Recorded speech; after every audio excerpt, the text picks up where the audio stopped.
So when you're trying something new and you're not sure it's going to be mind-blowing, go for it anyway, because it might be mind-blowing. Maybe it'll be mind-blowing for your spouse, and it's, who you could, take it or leave it.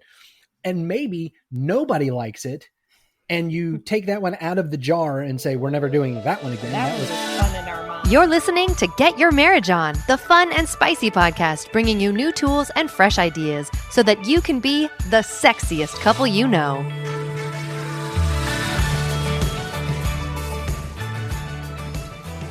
Welcome to the Get Your Marriage On podcast, and today we've got a real treat. We get to talk about something a lot more spicy than we normally talk about, and I am so excited about what we're going to discuss today. We're going to talk about how to sexually please a man. My guests today are Keelie and Austin Reason from Love, Hope, Adventure, and we're going to talk about why solid emotional connection is foundational to a healthy and adventurous sexual relationship.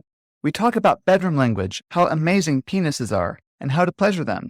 And we'll talk about a technique that may help men better understand and empathize what women do to experience pleasure and orgasm in the bedroom.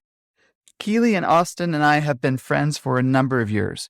They have a really good blog called lovehopeadventure.com, and I recommend you go check it out.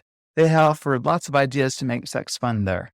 They've recently started their own podcast too, you might want to check out. They've been married for 19 years, have 3 children, and hail from Texas. Keelie and Austin, welcome back to the Get Your Marriage On podcast. So happy to have you here today. It's great to be back with the podcaster with my favorite background. Very good. Thanks. Yeah, it's actually my office. It's painted that way. Yes, people ask all the fantastic. time. Yeah, I love it. So to kick things off, and because we're going to have a really spicy discussion today, let's hear the most adventurous place you two have had sex that you're willing to share publicly. Adventurous place. We discovered a blind spot in our backyard. Not a current backyard, by the way. I was going to say, I'm not going to say where. But there's no blind spots here now. Yeah. So there was a spot that though it seemed very open and everything, there was no line of sight. And so that was, I think I may have discovered that one day and was like, hey, so yeah. And I do get asked sometimes about tips for having sex outside. And I do try to tell people, hey, if you're trying to have sex outside, definitely look around and make sure, and it's okay. Keep a robe or a blanket with you in case something happens. But if you have kids at home, you are definitely running a risk having sex outside. Wait till they're at school. Yeah. There has to be a very, very particular set of circumstances involved. Thanks. That's great. Today, I want to talk a lot about, we do a lot of episodes on how to sexually please a woman, but we don't have a lot of material on how to sexually please a man. So I want to dive deep into that today. And I believe I believe in order to talk about any discussion of pleasure, that it really starts with having a solid and healthy emotional connection as a foundation for good sex. What are some of the 2 things that you two do to build a healthy emotional connection so that you can enjoy great sex? I mean, first of all, I can't stress that enough. I can't even wrap my head around a sexual relationship outside of this relationship. And I don't know, maybe that makes us old fashioned or whatever. But for us, there's an entire life. There's not just, a session of sex. There's an entire lifetime of relationship that comes along with us into that experience. So I would say one of the things that we have always done is talk just a lot, because that's a foundation of our relationship. And so in the last 2 years, I'd say one of the places that has manifested is in going for walks around the neighborhood. And we step out the front door, and we're going to be gone for, 45 minutes to an hour. And we're going to talk about what's going on with the kids, what's going on in the business, what so-and-so said the other day. Yeah. I mean, it ranges all over. And it's a fantastic way for us to just sort of check in and keeps us, connected and communicating. And it does build that uh, emotional intimacy that I think is so important in leading up to sexual intimacy. Gotcha. So you're just good friends. You're a good friend to each other. Yes. That's cool. I was going to just chime in 1 second and say that I have a lot of people, and I want to caveat this whole discussion for men who are listening, who are getting super excited about going to their wives with all of this. Yes. I have a lot of men write into me, and they are just at a loss as to why, like, maybe the sexual intimacy in their marriage is suffering. And they think that new techniques and new tips and new things will be the thing that breaks it. And they just totally are missing the relational aspect. Yeah. Because maybe for them, they equate the romance part of the marriage, which is that sex. And they don't get it because their wife, like, well, she doesn't want to do this. I don't understand, And I just always try to help them understand that you have to communicate in a way that she understands. First of all, that this is a form of intimacy for you. And she may not even be seeing it like that. So I always encourage people to go to your spouse and say, what is it that we do that makes you feel most connected to us, to me? Like, what is the thing? Because you might be doing something or not doing something that will drive that connection with her, and you're missing it. And after you allow her to explain that, then you can share, okay, when we're having sex and we're being intimate with each other and I feel like you actually want to be here, that is how I feel intimately connected to you. Right. Because so often, I mean, even the language husbands use with me, it makes it sound like they are just saying, I want you to do this thing to make me feel good. When you break it completely down to just physical need, I think there's a disconnect because women often ignore their own physical needs, whether they're hungry, sleepy, whatever. And they're just like, grow up. None of us get our needs met. Like, but I'm hungry too. Like, like, get over it. So I just want to point that out because I think men sort of like, they just don't get it all the time. Yeah. And what you're saying reminds me of this that I've heard lately. A lot of us are preoccupied with the kind of love we hope we're getting. We're preoccupied with the way our spouse should be loving us. And that's the wrong question. The better question is, how am I being at loving you at this time? Like, yeah, it kind of takes the anxiety out of the question, right? Because they're anxious. Like, do you love me? Are you going to satisfy me? Are you going to meet my need or whatever? And that's just not really sexy. Where I've that way. Kind of started growing in that area over the last several years is when I have that thought of, like when I feel a need, when I feel whatever it is, whether it's sexual, emotional, whatever it is, and I feel like Keelie's not meeting a need, and I want to complain to her about that or fuss at her about that or whatever. I try to stop and think, well, okay, but how am I doing on meeting her needs? Because her needs are not the same as mine. And maybe I'm missing the mark with her as well. So, and not therefore just shutting everything off, my concerns. I'm still going to voice those to her, but I'm definitely going to voice them with a little bit more humility. If I come to her thinking you never meet my needs, that is going to come off harsh. If I come to her and say, in the back of my mind, maybe I'm not meeting your needs as well as I should. So I'm going to let you know about this rather than fuss at you about this. If that makes any sense. Yeah, it makes sense. Good.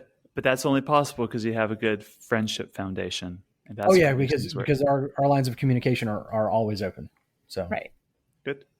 So how does having a good foundation for emotional connection help you be more creative in the bedroom?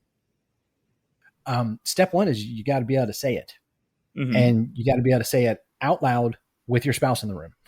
Yeah. Hopefully while looking at them,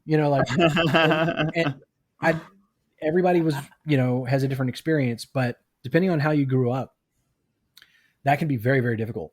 It can be very difficult to say certain words, to express certain desires, to even broach certain topics can be like, ooh, is that taboo? Is that too far? And I think Keelie and I kind of had, I feel like we had a point several years back where we both just sort of, I feel like we may have even had a conversation where we decided we're just allowed to say stuff to each other.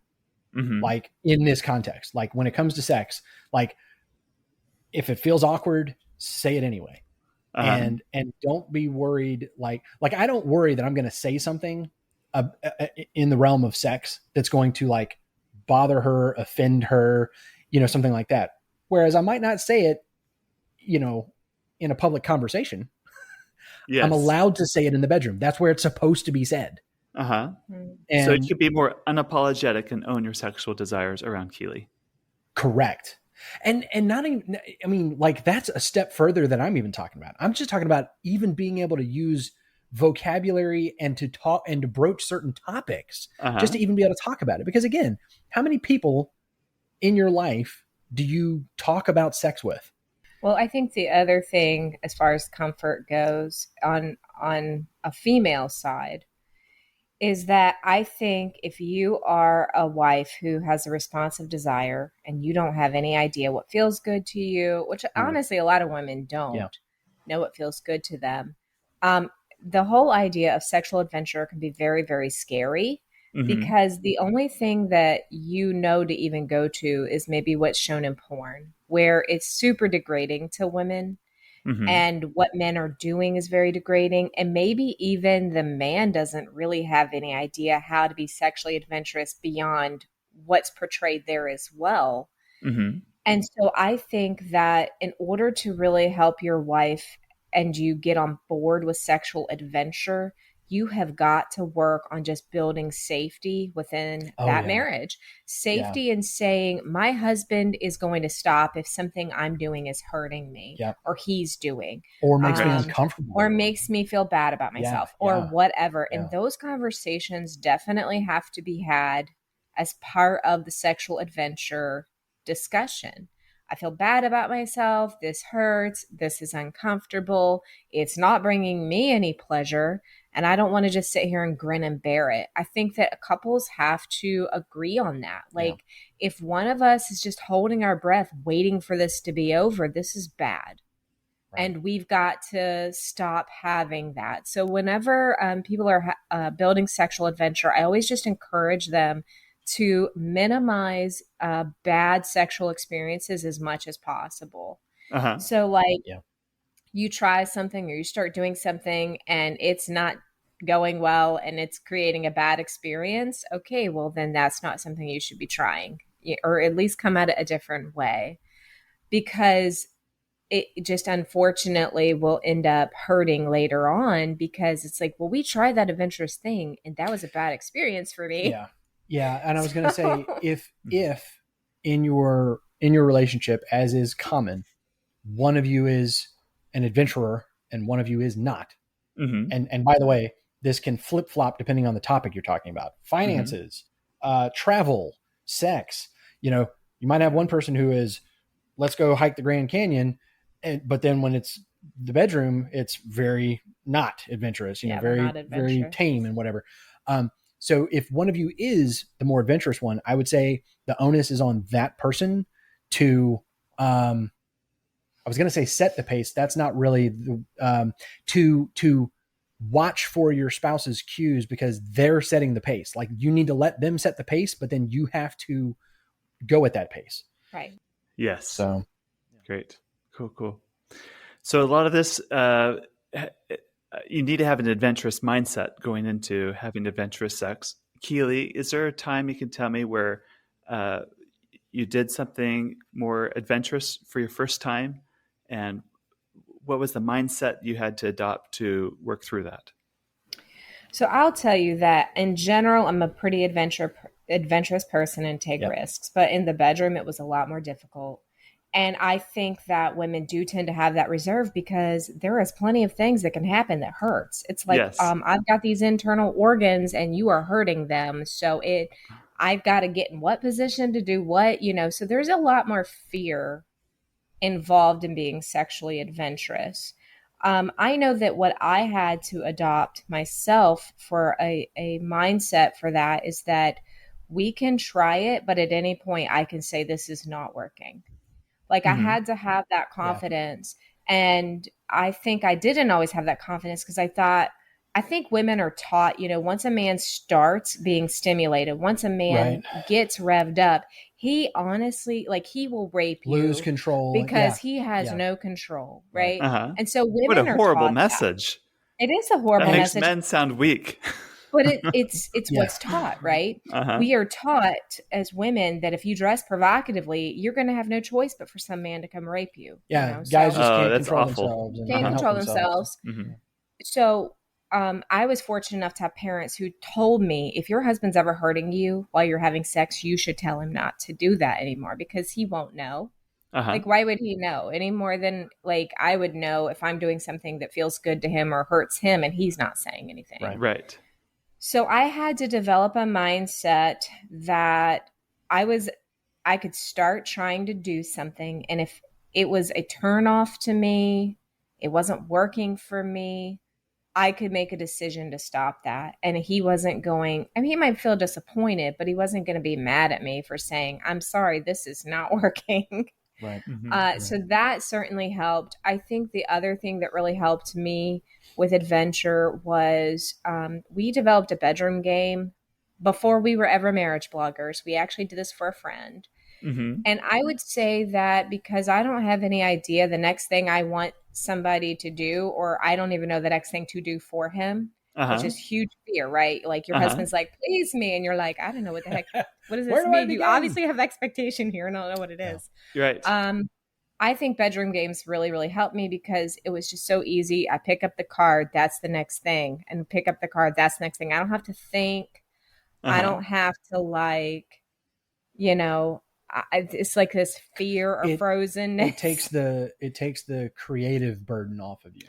So you can just do instead of do it. So there's no mental drama or whatever surrounding it. I'll be honest. I am generally the creative force behind all the bedroom games that we make, as far as all the sex prompts and everything. But like in the moment, I cannot, for the life of me, think of a single thing to do. And that's what I hope to do in today's podcast. I hope to give listeners. So for the rest of our time, let's talk about creative ideas of adventure you can do in the bedroom. Okay. Keelie said something earlier that prompted me, and before we move into specifics, I want to throw one thing out, maybe especially to the guys. I feel like maybe this is especially to the guys. If you're going to be with your spouse, for the long haul, you are literally going to have sex thousands of times. This dawned on me about a decade ago. I was like, I'm going to have sex like thousands of times. So if one time it's bad, okay, like be okay with it. So when you're trying something new and you're not sure it's going to be mind blowing, go for it anyway, because it might be mind blowing. Maybe it'll be mind blowing for your spouse, and it's, who you could, take it or leave it. And maybe nobody likes it. And you take that one out of the jar and say, we're never doing that one again. Well, that one was fun in our mind, but in practice, that one sounded great on paper. But that really frees you up to say, to take some risks and to be adventurous. If you're willing to have I don't want to say bad sexual experience, because I don't mean bad as in, somebody's hurt or uncomfortable, but just just like, well, that was a waste of time. That was not at all pleasurable for me. Yeah, who cares? You got thousands of more opportunities here. So if you have 100 just sexual experiences in your life, what's that? 1%? Who cares? Like just have an adventure and try something different, even if you're not sure if it's going to work. I like that. And that reminds me of a philosophy too. Be willing to try something at least 2 or 3 times before completely dismissing it, right? Oh, the absolutely. first time you try something, Yes. chances are it's not going to go well because it's your first time. If it's a new position, a toy, a location, Well, I'm gonna have a caveat about them toys. Generally speaking, at least for women, the first time they try a toy, it's literally never like that after, but it's super mind blowing. I definitely put that there because most women who use a vibrator for the first time, they just experience an orgasm they likely will not experience in the future. Yeah. Okay. So I'm just saying. Just a word of caution. Just a word of caution. All right. So brass tacks. Where do you want to go? So what are some erogenous zones on a man? And let's start there. How can you get creative? So first of all, guys have them, right? Mm-hmm. So I'm trying to think here. Ears is one that a lot of people don't think about. Right. Neck. I think you have to definitely try that out. I want nothing on my neck or ears, so I don't know if this is just men or women both. But I'm talking about men and women. Check these areas out. Neck. Yeah. I think your back too. Yeah. You know. Well, I mean, okay. Let's just say okay. So some known erogenous zones: ears, neck, nipples, guys' nipples. Yes, again, absolutely. Not everybody. Not everybody. Some people men don't go talking around how much they like their nipples touched, but man, men have just as many nerve ending concentration on their nipples as women do, even though they're so small. But because it's smaller, it's more more concentrated. Oh, yeah. I see. So there are some known areas, but I think what Keelie just, you said back, and I'm like, yeah, I wasn't even thinking about that. But what I would say is, go exploring. Go gold digging. Go look for these hot spots and just look around. Okay. So if we're talking specifically guys, ladies, just lay him down on the bed, on his back, and just go everywhere. And the other thing is, erogenous zones can be stimulated in different ways. It can be as simple as lightly touching with your hand, your fingers. It can be lips, kissing, tongue, sucking, feather. I mean, like whatever. And just literally go exploring and just cover every inch and then flip them over and cover every inch there and just see because you don't know. You don't know. I would say that they tend to be areas that aren't often stimulated, right? Mm-hmm. So like the palms of your hands. Yeah, I've heard wrists and your hands too. Like I would never want you to touch that. Yeah, like your hands and your wrists and stuff. Like I would literally never want you to touch that. But I have heard those are erogenous zones. I remember reading some research done where they actually surveyed and measured people's response to, erogenous zones on their body, for men and for women. And it was really interesting. They don't always line up. Right. Like your genitals, the penis and the clitoris are ranked number 1 for men and women. But after that, the rankings aren't always the same. And the sensitivity or pleasure gained from touching those things don't always line up. And I thought that was really fascinating. Well, let's talk about number 1 on the list then, the penis. Right. What are some creative ways to stimulate a penis? Well, I mean, for a woman, she can use pretty much any part of her body. It doesn't have to just be your vagina or your hand or your tongues. Tongues? Your tongue. You got 2? You get a backup tongue? I think, you can just lay on your husband's penis while you're kissing him. You can, put pressure on him in other ways. I try a lot of stuff and I'm not always sure what's good. Sometimes you have to be cautious between, like, on one end, is this stimulating or is it ticklish? Yeah. Right. And then on the other end, is this stimulating or is this hurting? Is this too much pressure or is this not enough pressure? And again, you just kind of got to figure that out. I think generally speaking, though, wives, you can put a lot more pressure on your husband's penis than you realize. Right. Okay. Ladies, I'm saying, ladies, it's just, don't be scared. I think you can. And I didn't know this. Like, don't be scared. You can really squeeze it. We'll tell you. We'll tell you. We'll tell you quick. We'll I tell you know. real fast. It is immediate feedback. I always thought, oh, you got to be so careful because I don't want to hurt you, right? I don't want to hurt my husband. You know what? Go ahead. So I would say that especially with your husband's balls, like this is what we are always super careful about. Like, oh my gosh, if I squeeze them, if I touch them, I mean, like, am I hurting you? And the other thing that wives don't necessarily equate with their husband's penis and his balls.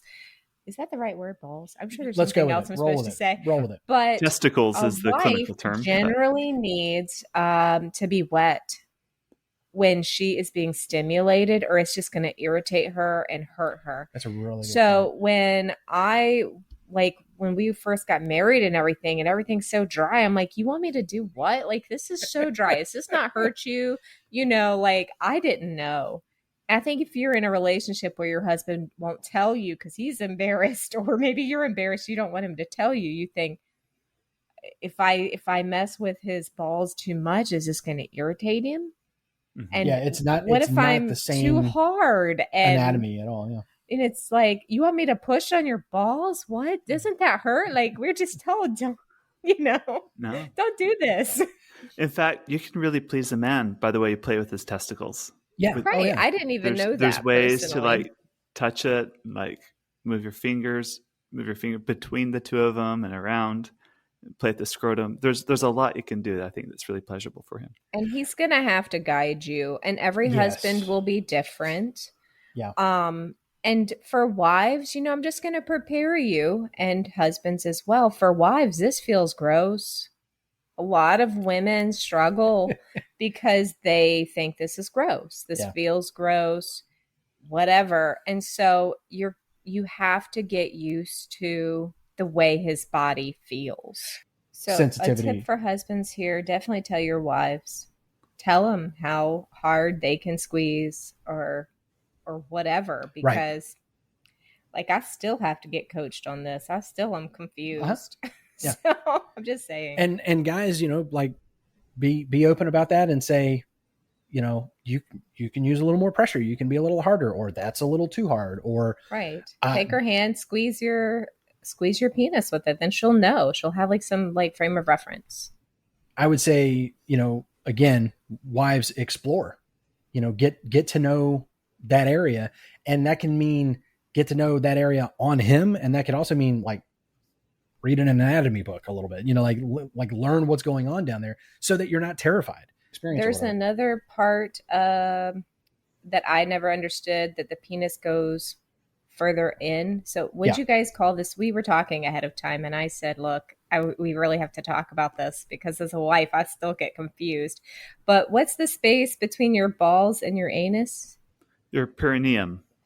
So part of your penis is actually in there, right? Like you can feel part of that.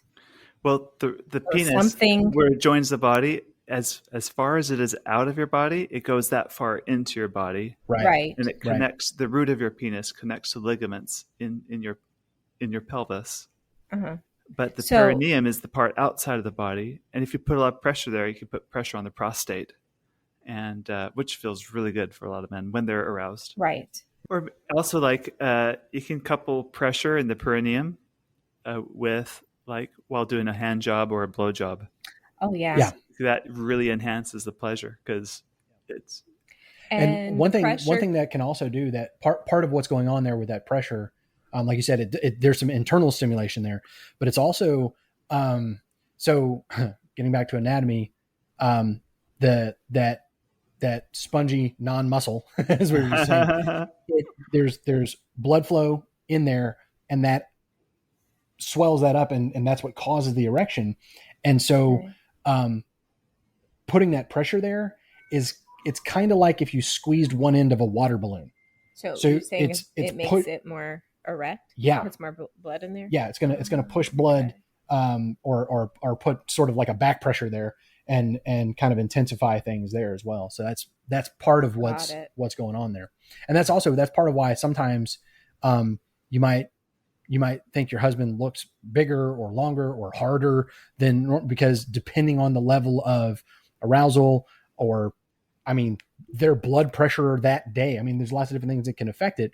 the amount of blood flow into the penis can cause varying levels of rigidity, of length, of girth, like all these kinds of things, because there's more or less blood flow going on there.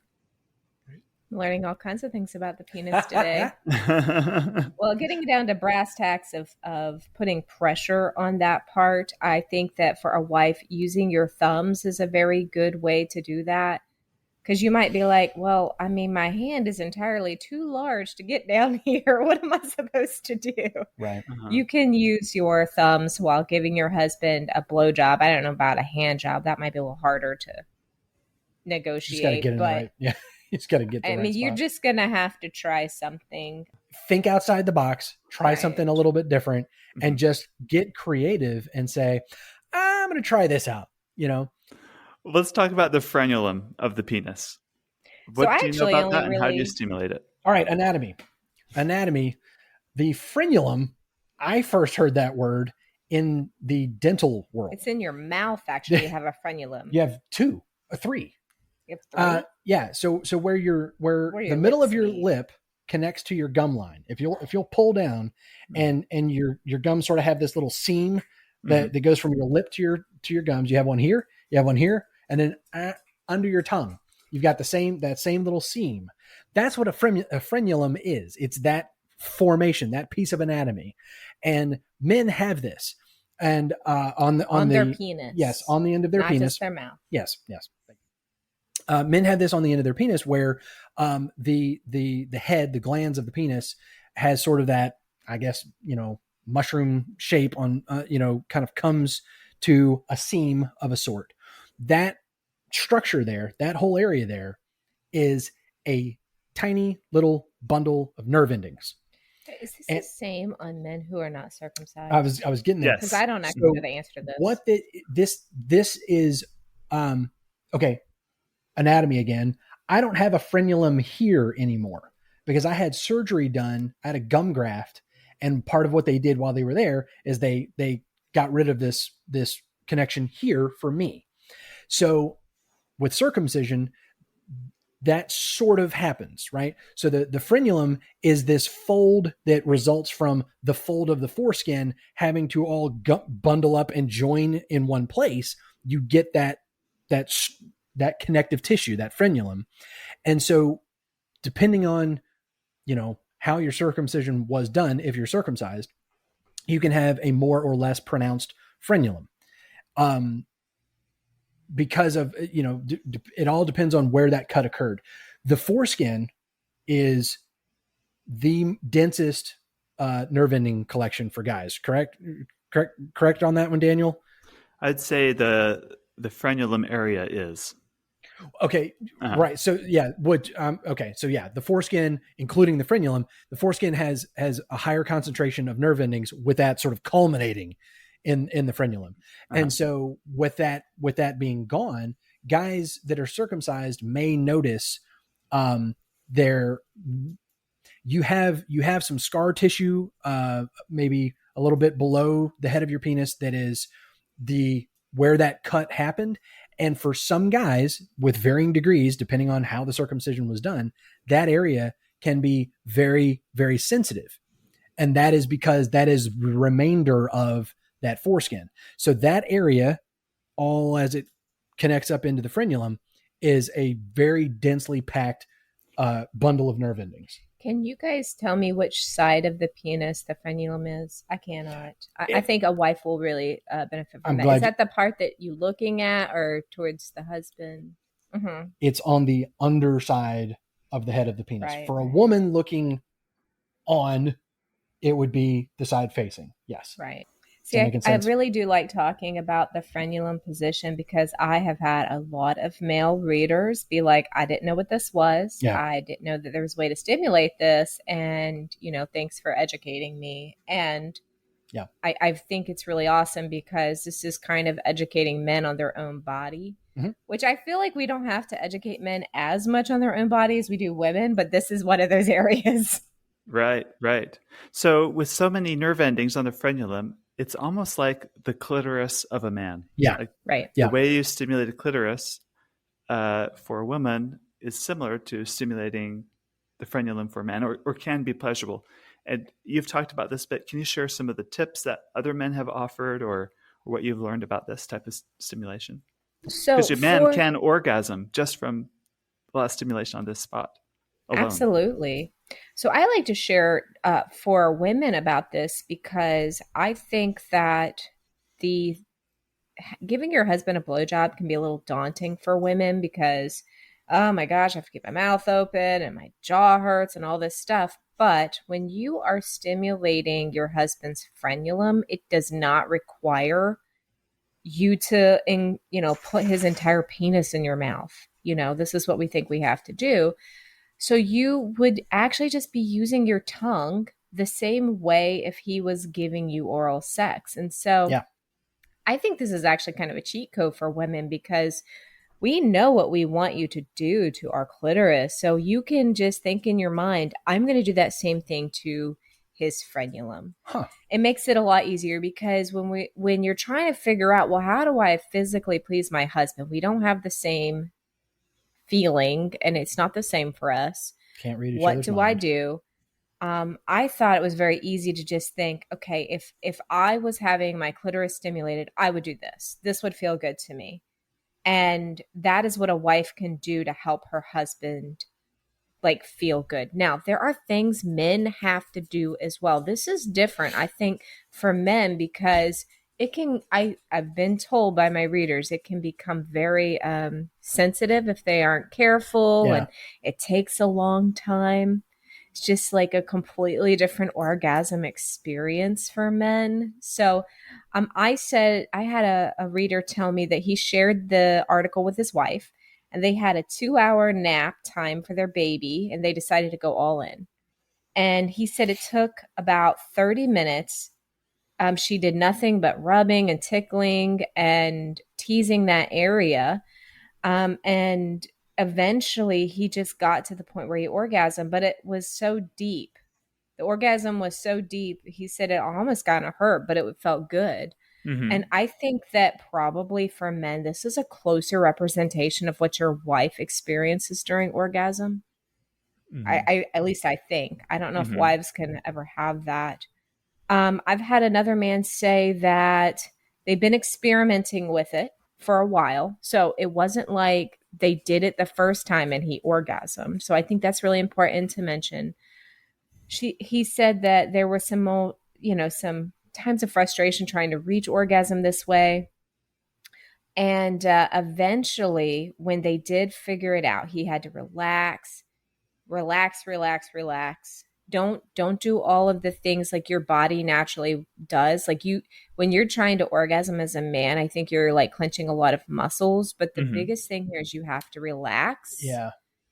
And you don't have to go as hard. A wife does not have to put as much pressure here, or go as fast, or go as hard. It's surprising to them. But if the husband will relax, it allows them to actually build up this arousal, which I think this is why that orgasm is so. I was going to say it's it's a whole different experience. It's a different type of experience. Yeah. Because all of the stimulation is different. It's a completely just different part of your anatomy that's being stimulated, while a lot of the parts of the penis that are normally being stimulated during sex are not. And so it can be a little bit like, I don't know what to do here, how what muscles do I need to be firing here? And it's a slower burn. It's a more gradual. Yeah. The reason we talk about climax as orgasm is because, you have this sexual arousal, and then you hit this peak and it drops off. And for frenulum stimulation, that hill is a lot longer and shallower. And I might say the peak is a little higher though. I mean, it's a weird combination where, you can almost, I think some of the readers even said this, where, it takes longer, and if you're not expecting that, it can almost get frustrating. Yeah. Because you're just like, are we getting there? Are we, is anything happening? And what's crazy is hang in there, because you can go from like, like if we're going to say a 1 is just starting out and a 10 is orgasm, you can be like at a 1 for like 10 minutes. And then all of a sudden you're like, now it's a 5. Husbands, now you can understand what your wife is dealing with. Yes, absolutely. Exactly, gave me so much appreciation for that. It's a whole different experience. So you've got to learn how to do that. It's like learning how to have sex all over again in some regard. Maybe not that drastic, but it's a lot different process. That we've been told by our readers is that if you are a man with ED, that this is actually really good for you, because you don't have to be erect for this to feel good. Right. So I think that's hugely encouraging. Like he's saying this person to even said climax, right? Yeah. This person says frenulum stimulation is perfect for male with impotence, a very limp penis. Oral can be very difficult on a limp penis, obviously.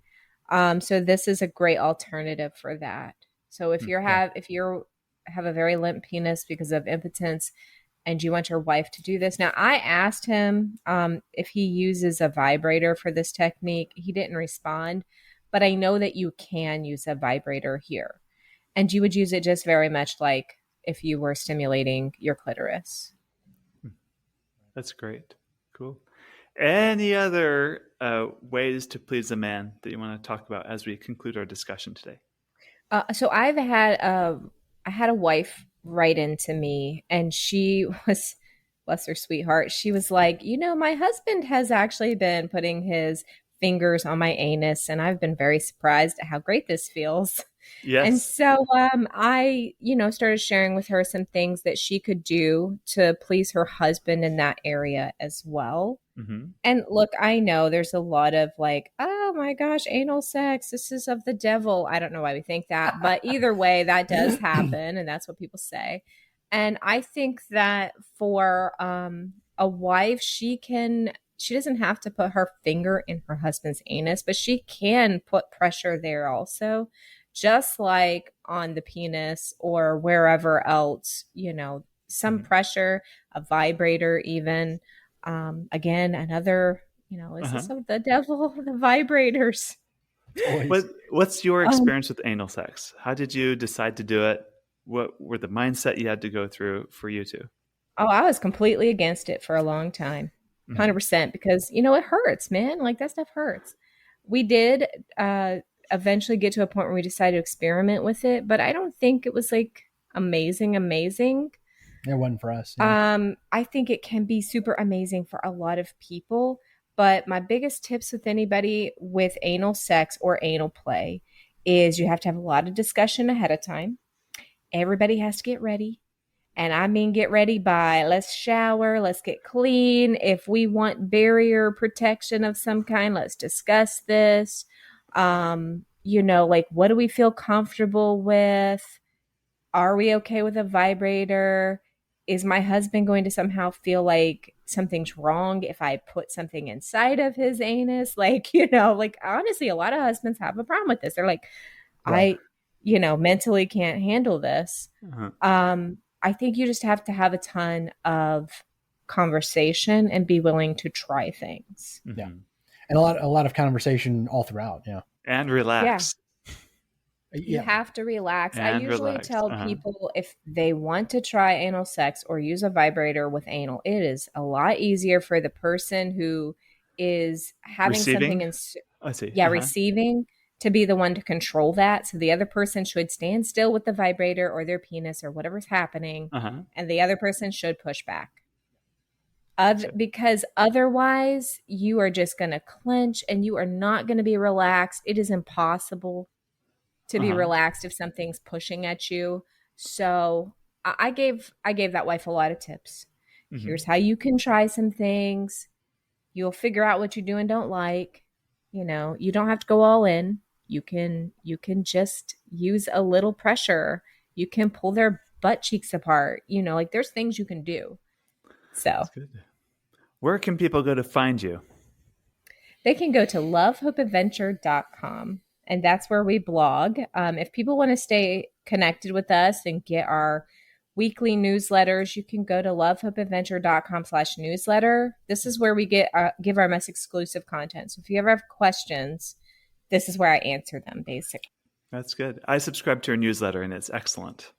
I know you tell me that all the time. It's super, super nice to hear people say that they love it. But I actually get a lot of feedback about the newsletter. People are like, I read it. Love reading your newsletter. And I'm like, well, hey, thanks to all the people in the community that share, because that, I think, is what makes that newsletter so good. We hope that you enjoyed this episode of Get Your Marriage On. And if you did, we would love it if you would take a few seconds to give us a rating on iTunes and to share the show with your friends. They'll thank you for life. Once you've done that, you can head over to getyourmarriageon.com for more resources about today's topic and to download our amazing marriage apps. Now go get your marriage on.